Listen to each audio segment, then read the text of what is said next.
Niat Presiden Joko Widodo untuk mengajukan pasal penghinaan terhadap Presiden ke dalam revisi Undang-Undang KUHP menuai kritik dari sejumlah pihak.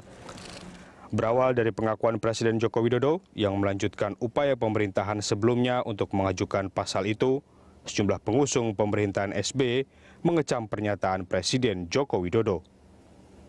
Fungsionaris Partai Demokrat selaku pengusung utama menuduh Presiden Joko Widodo nyaris selalu melempar kesalahan kepada pemerintahan sebelumnya di bawah kepemimpinan SBY. Tapi tidak semuanya menyalahkan Presiden Joko Widodo.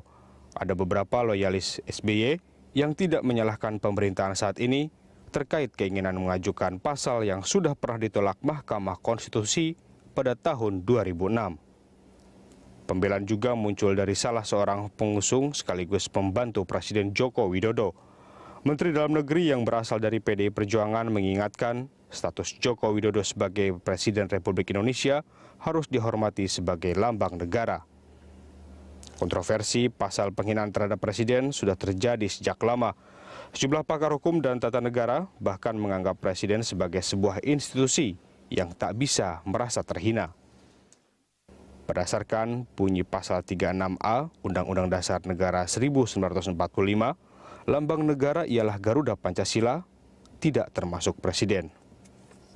Pihak yang pernah membatalkan pasal penghinaan terhadap Presiden bahkan mengingatkan seorang pejabat negara harus siap dikritik setiap saat dan oleh siapapun. Lantas, bagaimana arah dukungan Partai Demokrat setelah kontroversi muncul? Apakah mereka tetap mendukung pasal penghinaan terhadap Presiden dimasukkan ke dalam revisi Undang-Undang KUHP atau justru menolaknya karena merasa dikambing hitamkan pemerintahan saat ini?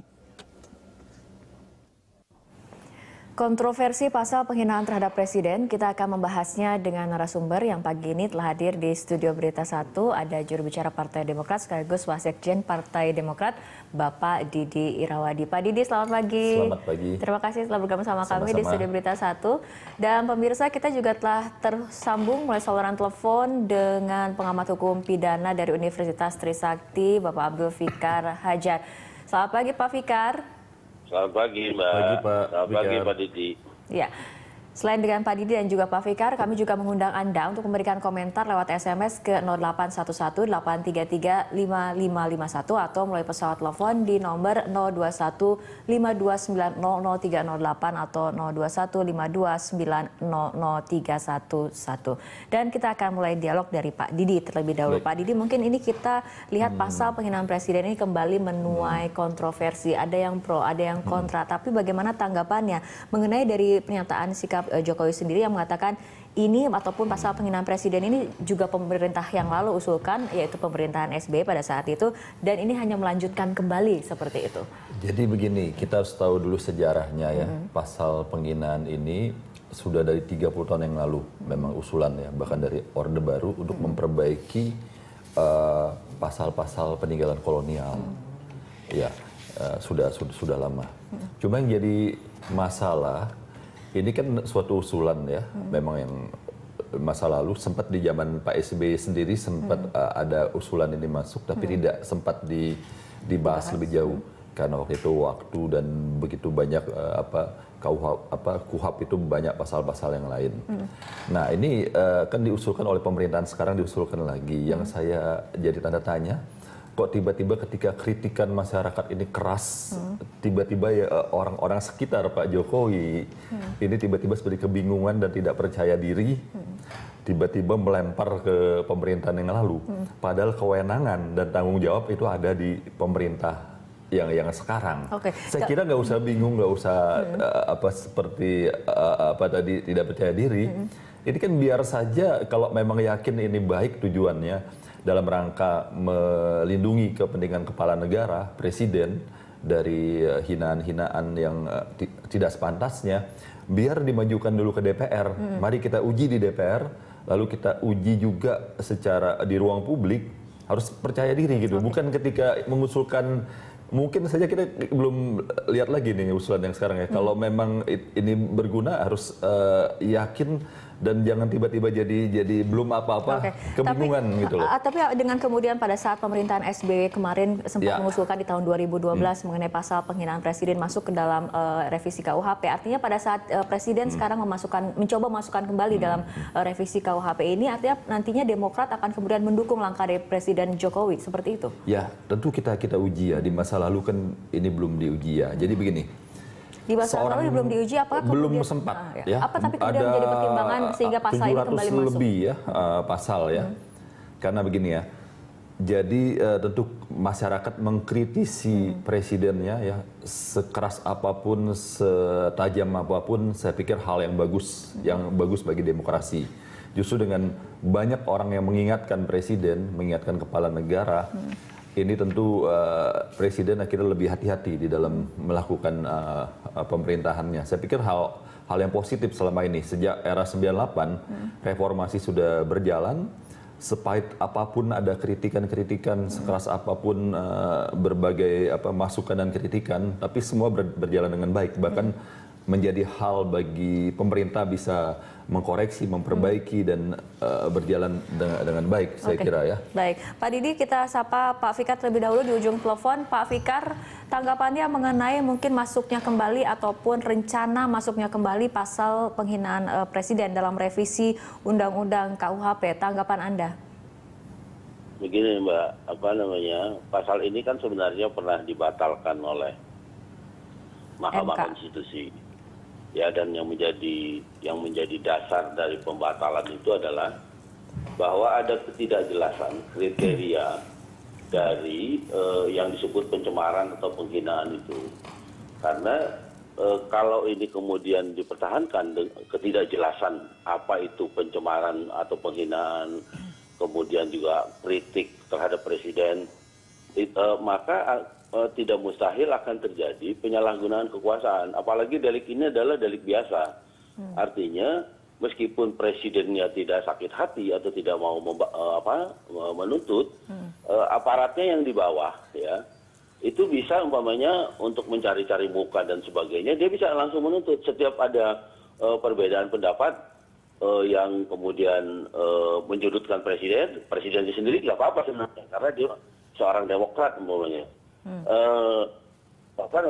Aparat yang bawa ini untuk mencari bukan, ya akan menuntut. Dengan pasal itu bisa digunakan sebagai untuk mematikan aspirasi-aspirasi atau kritik-kritik yang ditujukan kepada pemerintahan. Nah, itu yang pokok, itu yang disebutkan oleh Mahkamah Konstitusi seperti itu. Gitu. Ketidakjelasan kriteria. Kenapa? Ya, Pak Fikar, jika kemudian dalihnya justru pasal ini kemudian nantinya kan kemudian akan dimatangkan terlebih dahulu, akan berbeda dengan yang pernah diajukan di MK seperti itu. Jika kemudian dalihnya adalah justru untuk memproteksi masyarakat yang kritis sehingga tidak terjerat pasal karet, tanggapan Anda? Ya, saya nggak sependapat itu. Karena begini, memori pantulistingnya atau asbabun nujumnya pasal ini dulu kan sebenarnya melindungi kepala negara yang sebagai ratu, sebagai raja, ya sebagai ratu dan sebagai raja, konteksnya adalah negara kerajaan gitu, ya negara yang melindungi ratu. Dan ini kan masih ada juga di Thailand, ya untuk melindungi raja Thailand itu masih ada pasal seperti ini. Nah konteksnya itu sebenarnya. Nah ketika negara ini menjadi negara demokrasi dan presidennya dipilih secara secara demokrasi, kemudian 5 tahun sekali, maka menjadi tidak relevan pasal ini. Namun begitu, ya presiden tidak kehilangan hak untuk menuntut kalau dia merasa dihina. Masih ada pasal yang lain, umpamanya pasal 310 gitu, ya penghinaan secara pribadi kepada presiden itu bisa presiden bisa menuntut gitu. Itu delik aduan. Ya, artinya kalau presiden merasa sakit hati, dia bisa menuntut. Dan pasal ini pun sebenarnya ada pembatasannya, ada konteksnya gitu. 310 ayat 3 itu bilang begini, pencemaran itu tidak terjadi karena pencemaran itu dilakukan untuk kepentingan umum atau pembelaan diri. Nah, artinya tetap ada konteksnya, tetap yang namanya pencemaran nama baik itu sifatnya adalah pribadi gitu. Nah, oleh karena itu apapun dalihnya kalau menurut saya pembahasan di DPR dalam rangka perlindungan terhadap jabatan presiden ya itu menjadi sesuatu yang bertentangan dengan demokrasi kalau menurut saya. Baik, Pak Didi mungkin tanggapannya. Jadi begini ya, sejauh kritikan-kritikan ataupun kritikan yang membangun ya tidak apa-apa ya, sekeras apapun itu. Tapi manakala sudah mengarah sesuatu hal yang keterlaluan, misalnya menghina presiden, membakar foto presiden, menginjak-injak. Di zaman SBY kita ingat ya gambar ada. Tapi kan presiden ini kan lembaga, bukan kemudian pribadi seperti subjektif gitu. Oleh karenanya kalau sudah berlebihan ini tentu tidak benar juga. Manakala masyarakat ada kelompok masyarakat atau individu masyarakat menghina presidennya sedemikian rupa, saya kira memang perlu ada pengaturan khusus. Tapi sekali lagi kriteria-kriterianya tentu harus jelas supaya jangan pasal ini itu menjadi pasal karet, menjadi pasal yang penguasa bisa represif. Ini perlu perdebatan lebih panjang. Tapi jadi menurut Anda apakah kemudian pasal penghinaan presiden ini bisa menjadi jalan untuk kemudian membedakan mana kemudian yang disebut kritik terhadap presiden, mana kemudian yang disebut sebagai penghinaan terhadap presiden? Oleh karena kriteria ini harus lebih didiskusikan lagi. Nah, seperti saya katakan dari awal, ini kan sedang diajukan ke Dewan. Biarkan kalau yakin ini tujuannya baik, melindungi kepala negara, mari kita uji gitu loh. Kita uji, belum apa-apa jangan sudah meramaikan, mengusulkan pasal ini, ketika tiba-tiba baru dikritik proses ini malah melempar ke pemerintahan masa lalu yang kurang fair. Kalau menurut saya biar fair, kita uji bersama-sama, kita uji di ruang publik, kita uji juga di DPR, unsur-unsurnya, kriterianya dan sebagainya. Nanti kita lihat apakah pasal ini bisa terus digolkan menjadi undang-undang atau bagaimana, itu yang lebih fair saya pikir. Oke, baik. Pak Fikar, ini memang kemudian masih dalam bentuk rancangan, nantinya kemudian akan diuji, DPR masih belum menentukan diloloskan atau tidak. Tapi kemudian apabila aturannya diperketat ataupun diperjelas mengenai kriterianya, apakah kemudian pasal ini pertanyaannya sama, bisa kemudian membedakan antara kritikan dan juga penghinaan terhadap presiden seperti itu? Gini, nomor satu, kalau saya keberatan Pak Didi soal Partai Demokrat itu soal lempar batunya ya, ketidaksenangan ketika diserang orang kemudian melemparkan itu jelas seperti yang